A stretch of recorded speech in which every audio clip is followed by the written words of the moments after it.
mendilim muradansın. Oy dağlar zalim dağlar, oy kurbanın oldum dağlar, oy değmeyin yaralı yağmur, yaralı sözüm ağlar. Değmeyin yaralı yağmur, yaradır sözüm ağlar.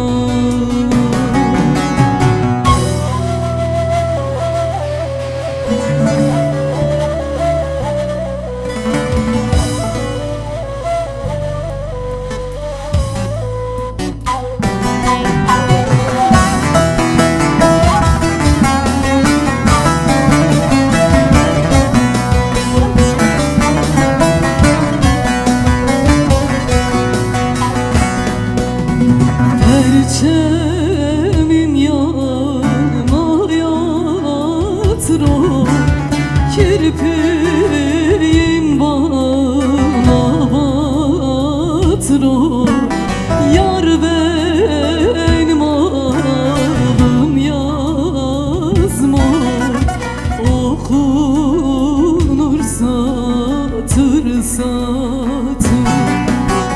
Yar benim adım yazma, okunur satır satır.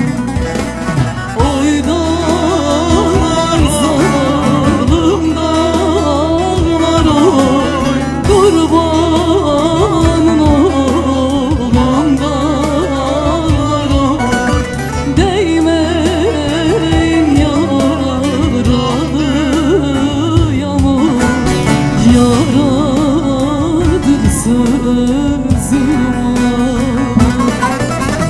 Değmeyin yaralı yağmur,